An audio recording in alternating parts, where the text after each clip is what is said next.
너희를 즐거워하고 기뻐하게 하려 합니다. 이 시대에서 불시험을 얼마나 많이 받아야냐에 따라서 주님의 영광일 때 만왕의 왕국에서 영계의 천국에서 영원한 통치하러 만왕의 왕으로 계실 때 그곳에서 우리도 영광 중에 즐거워하고 기뻐하게 만드시려고 우리에게 주시는 것이 불시험이라고 하는 거예요. 여러분, 그러니까 불시험을 즐겁게 받아들이겠습니까? 아이고 시험, 그것도 금년에 타는 불시험을 아이고 싫어, 이렇게 물리쳐야 되겠습니다. 오늘부터 기도가 바뀌어야 되겠죠. 하나님이여 시험을 어서 주시옵소서. 근데 그런 기도 빨리 들어주신다고요? 잘 안 들어주신다고요? 빨리 들어주신다고요. 여러분 성경을 공부하셨죠? 어떤 분이 그러셨어요. 저는 아무리 봐도 지금 두 번째 전당 과정에 들어가 있는 것 같은데 환경을 이걸 두 번째 전당 과정이라고 이해할 수가 없다는 거예요. 왜냐? 신방의 기관이 하나도 경험한 적은 없다는 거예요. 반드시 신방의 경험을 해야 두 번째 전당 과정에 들어간다고 그러는데 아무리 봐도 신방의 과정이 없다는 거예요. 자기는. 근데 쭉 얘기 들어보니까 뭐라고 하냐면 이 첫 번째 전당 과정에 있을 때 이 지리를 만난 거예요. 그러니까 하나님 앞에 뭐라고 기도를 했냐면 하나님, 저는 신광에 없이 곧바로 일치한다. 두 번째 전당 과정에 들어가겠죠. 이걸 아주 기도적으로 기도했다는 거예요. 하나님이 신나게 들어주신 거예요. 응? 근데 이분이 신광의 기간이 뭘로 지나갔냐 하면 월세방에 큰 분이 사시다가 이 월세를 전세로 딱 바꿔주고 신랑이 끝나게 만들었어요. 그럼 두 번째 날 끝나게 만드신 거예요. 그러니까 이분은 아무리 봐도 그게 신앙이라고 생각했던 거예요. 신당 방향이 있다는데 아무리 봐도 신당 방향을 거쳐보지 않아서 환경적으로는 두 번째 단과정에 들어가는 것 같은데 두 번째 단과정이라고 한다. 이게 장담을 못하겠다는 거, 확실히 안 간다는 거예요. 그러니까 이러이러한 과정이 그렇게 된 거면 그때서 그렇게 된 것이냐고 깨닫게 되시더라는 거예요. 여러분, 이런 기도는 하나님 잘 들으시고 오늘 가져가서 오늘부터 오늘 밤 주무시기 전에 하나님 저에게 불시험을 주셨어서 그러면 불시험이 큰 세대는 근데 그게 뭐라고요? 우리 영적으로 영광 중에 기뻐하고 즐거워하시라고 주신 거니까 주시면 기도원 가서 손 한 뿌리 뽑으려 하지 마시고 하나님 말씀 지키면서 끝까지 인내하시면 때가 되면 주님이 다 물리치시면서 영적으로 이거지게 만들어 가신다고 하는 거예요. 아멘? 아멘? 그래도 난 노면이요, 그죠? 시험은 싫어. 시험은 싫어.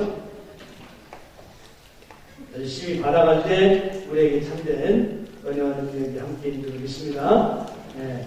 이제 미카엘 천사장과 붉은 용의 싸움이 7절부터 12절에 기록되는데 이제 미카엘 천사장과 천군들이 붉은 용을 이 공중권세를 지금 사탄들이 잡고 있잖아요. 공중권세를 잡은 사탄들을 내어 쫓는 거예요. 내어 쫓느냐? 7절부터 보겠습니다. 7절, 8절. 하늘에 전쟁이 있으니 미카엘과 그의 사자들이 영으로 더불어 싸울세 영과 그의 사자들도 싸우니 이기지 못하여 다시 하늘에서 저희에 있을 것을 얻지 못한지라. 왜 공중권세를 사탄에게 맡겨주셨다가 미카엘 천사장과 하늘 군대들을 보내서 그들을 전부 내어쫓기느냐? 이기지 못하고 땅으로 내어쫓겠다고 그랬어요? 내어쫓겠다. 공중에 예수님이 감임을 하셨어요. 이게 지금 이 내어쫓는 사건이 언제 벌어지냐면 예수님이 공중 강림하시기 바로 직전에 영계에서 우리가 볼 수 없지만 공중권세를 잡았던 사탄과 미카엘 천사장 중심한 천군들과 영적 전쟁이 벌어져요. 그래가지고 이 사탄들이 다 합해가지고 공중에 더 이상 있을 곳 찾지 못하고 내쫓기는 것입니다. 땅으로. 그리고 공중을 깨끗이 정화하는 거예요. 왜? 예수님이 공중에 강림하셔서 교시 동안 이긴 자들을 끌어올리신 휴거사건을 일으키셔야 되는데 여러분 참빛이신 주님이 공중에 임하실 때 어둠의 세력이 거기에 존재할 수가 없잖아요. 그러니까 완전하게 공중의 악한 세력들을 전부 물리친 역사가 7절 8절의 전쟁인 것입니다. 그래서 영은 땅으로 쫓겨나고 예수님이 공중에 강림하실 장소를 의미하는 것이다. 9절 보겠습니다. 9절. 큰 용이 되어 쫓기니 패하고 쫓겼습니다. 옛뱀 곧 마귀라고 하고 사탄이라고 하는 온 천하를 꿰는 자라 땅으로 되어 쫓기니 그의 사자들도 저와 함께 되어 쫓기니라. 붉은 용, 큰 용, 붉은 용, 마왕, 옛뱀, 마귀, 사탄 똑같은 이름이에요. 이제 이 귀신을 한 데 가면 귀신이 계급이다.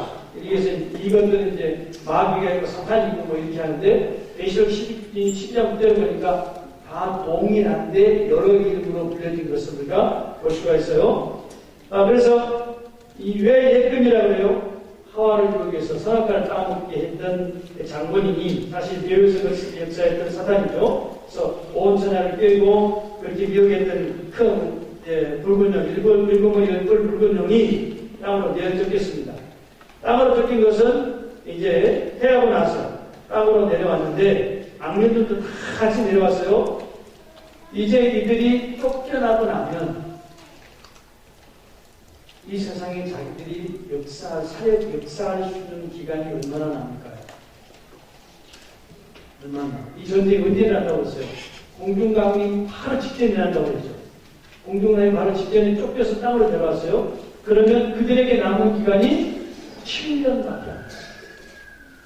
7년만. 나중에 요 7년, 천년왕이 끝난 다음에 잠깐 동안 다시 나왔다 들어가는 때는 있지만 7년 다 끝나고 나면 무적인이 문을 열어서 천년 동안 무적인이 갇혀있어요. 그러다가 잠시 놓였다가 다시 들어가면 영원한 지옥 천벌을 받아요. 그러니까 그들이 세상에서 지금 자유롭게 활동할 수 있는 기간이 7년밖에 남지 않은 걸 사탄이 알아요, 몰라요? 귀신처럼 알죠. 알아요. 그러니까 이때 극악한 일들이 벌어진다는 거예요. 극악한 사탄들이. 그러니까 범죄할 환경이 엄청나게 많이 일어나는 때가 7년 대화단이다. 그러므로 성도들은 범죄할 때마다 열심히 얘기하면 성령의 역사도 충만하게 일어날 때가 대화단이다. 이해되시죠? 그러니까 우리가 얘한테는 넘어질 수밖에 없어요. 그러나 열심히 회개하면 성령 하나님과 그 마음을 깨끗하게 씻어서 정결하게 만드시려고 집어넣은 걸 천년하기 때문에 그렇게 이끌어가신다고 하는 사실입니다. 자, 10절 보겠습니다. 10절. 또 내가 들으니 하늘에서 큰 음성이 가로되 이제 우리 하나님의 구원과 능력과 나라와 또 그의 그리스도의 권세가 이루었으니 우리 형제들은 참수하던 자 곧 우리 하나님 앞에 밤낮 참수하던 자가 쫓겨났고 교회 시대가 끝날 때들이 쫓겨나요. 조금 전에 교회 시대가 끝나 예수님 공중에 가는 것이 쫓겨났고 곧바로 이제 예수님은 공중에 강림을 하십니다. 그러니까 그리스도의 권세가 이루었으니 교회 시대가 다 끝나서 예수 그리스도의 보혈 공로로 구원받은 이방인의 수가 다 채워졌다는 거예요. 채워졌으니 우리 형제들은 밤낮 참수하던 자, 마귀들이죠. 참수하는 자들이 수도 없이 많은 죄를 도망했던 장본인입니다. 하나님께 고소한 일을 계속 해오던 그들이 쫓겨났다. 11절. 또 여러 형제가 어린 양의 피와 자기의 증거하는 말을 하여 저를 이겼으니 그들은 죽기까지 자기 생명을 아끼지 아니하였다. 여기 여러 형제들이 누굴까요? 저가 누구니까 앞에 나오는 사탄을 이긴 여러 형제들. 교회생 동안에 사탄을 다 싸워서 이긴 성도들은 교회생 14만 4천의 성도들입니다. 이걸 가르쳐서 여러 형제라고 합니다. 그분들이 마귀와 싸워 이겼고 이기되 죽기까지 자기 생명을 아끼지 않았다.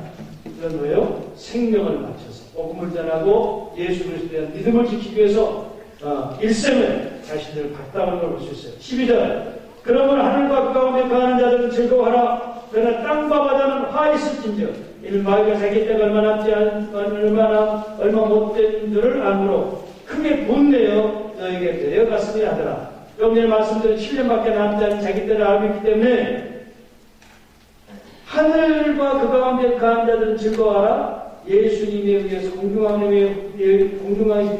예수님에 의해서 휴가 되신 분들은 즐거워하지만 땅과 바다는 화가 있을 수밖에 없다는 거예요. 왜? 공중권세였던 악한 영이 땅으로 들어가서 자기 때가 7년밖에 남지 않았기 때문에 극심한 고통 가운데 몰아넣은 것이기 때문에 화가 있을 것이다라고 하는 것입니다.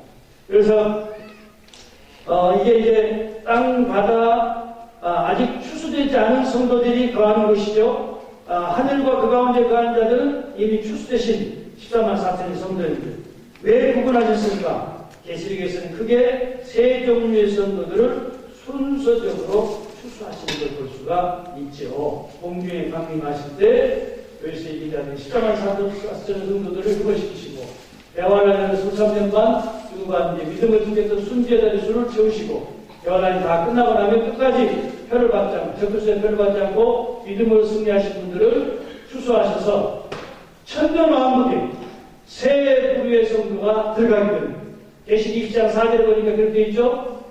심판권을 받은 성도들과 목병을 받은 성도들과 대화란 동안 적그리스도의 표를 받지 않고 살아난 성도들이 천년왕국에 들어간다고 계시록 20장 4절에 반드시 기록을 하고 있습니다. 그건 종말의 때에 예수님이 새 부류로 추수하시고 새 부류의 성도들을 동일하게 천년왕국에 들여보내시는데 휴거된 성도들은 부활의 몸을 입고 왕권을 가지고 통치하시라고 들여보내시고 순교자들은 왕들을 오페라는 장구 같은 역할들을 감당하려고 들여보내시고 이 살아서 하나님의 인을 맞은 성도들 세 번째 인을 출수생들은 대환란의 백성들을 생산하고 대환란을 처음에 세워가게 하시려고 살아서 들어가게 하신다. 그 세 부류의 성도들이 천년왕국에 들어간다고 하는 것이 계시록 20장 4절에 정확하게 기록되어 있어. 그건 예수님이 세 정도로 추수하셨다는 증거인 것입니다. 자, 그런데 자기 때가 얼마나 남지 않았다? 이건 도적인이 들어가면 남지 않은 것을 알고 악한 영들이 그렇게 강하게 이제 역사하게 될 것이다 라고 하는 것을 볼 수 있습니다. 자, 그러면 여기서 우리가 대환란 직전에 어떤 일들이 벌어질까? 이건 두 종류가 있어요. 여기서 벌어지는 일 중에 하나는 이 지상에 있는 사람들이 전혀 알지 못하도록 연계해서 이루어진 일이 있고 하나는 우리가 알 수 있도록 시사적으로 이런 일이 있어요. 근데 시사적으로 이루어진 일이 많지 않습니다. 보겠습니다. 먼저 일곱 인을 예수님이 계세요. 우리가 볼 수 있어요? 없어요? 볼 수 없이 연계해서 이루어지는 거죠. 일곱인이 되고 나면 예수님이 이제 이 세상에 오실 때가 있으니 가까워진 거죠. 전쟁을 다 준비했습니다. 그러니까 붉은 용을 쫓아냅니다. 예수님이 공중에 내려오셔야 됩니다. 그러나 언제 예수님이 공중에 나가셨냐? 성도들의 기도가 다 채워져요. 그 기도가 상달되면 예수님이 오십니다. 그러니까 먼저 공중을 정화시켜 놓으시고 성도들의 기도가 전부 채워지면 예수님이 공중에 휴거되십니다. 자, 요 네 부분 우리가 알 수 있게 이루어져요? 모르게 이루어져요? 모르게 이루어져요. 예수님이 공중에 강림하신 것도 우리가 모릅니다. 휴거 사건도 우리가 몰라요. 모르는 중에 일어나요. 근데 어떻게 우리가 휴거 사건을 알 수 있냐면 갑자기 전 세계적으로 가장 믿음이 좋다고 하는 성도들이 행방불명이 되는 기사들이 나옵니다. 갑자기 성자같이 그렇게 많은 신앙인들에게 추앙을 받으신 분들이 갑자기 행방불명이 있다는 얘기들이 들릴 거예요. 그러고 나서 곧바로 무슨 일이 벌어지냐면 이유 공동체와 이스라엘이 한일에 들어가는 일단 뉴스를 접하게 될 거예요. 이거 우리가 시사적으로 알 수 있는 거예요. 그러니까 신문이나 뉴스에 여러분 TV나 무슨 일이 매체 뉴스에 이스라엘 백성들과 이유 공동체가 친한 안보적을 맺다 그러면 뭐가 시작된 걸 알아야 돼요? 대환란이 시작되는 걸 우리가 알아야 돼요. 그리고 나면 이 기도의 응답으로 계시록 8장 6절의 사건들이 벌어져요. 불과 지진과 이런 것들이 막 8절, 5절과 6절의 사건들이죠. 이런 것들이 쏟아지기 시작하고 조금 있으면 첫째 나팔자부터 넷째 나팔이 동시에 벌어지면서 땅, 바다, 물샘, 천체 3분의 1이 침을 받고 3분의 1이 파손이 되고 3분의 1이 흉년이 들어가면서 전체가 3분의 1 흉년을 접하게 됩니다. 이런 일이 대환란이 시작 바로 직전에 이루어지게 된다는 겁니다. 그러니까 우리가 시사적으로 알 수 있는 것들이 극히 어려워요. 첫째 나팔부터 넷째 나팔까지 벌어진 것도 우리가 나팔소를 들을 수 있는 게 아니에요. 뭘 알아요? 진절을 보고 알아요. 땅의 3분의 1이 흉년이 되기 시작해요. 그럼 첫째 나팔이 벌어진 걸 알아요. 근데 이게 오랜 동안 시간을 하는 게 아니라 거의 동시적으로 땅의 선물이 윤정이 들고 바다가 풍족하면 바닷을 먹고 삽니다. 그러나 땅에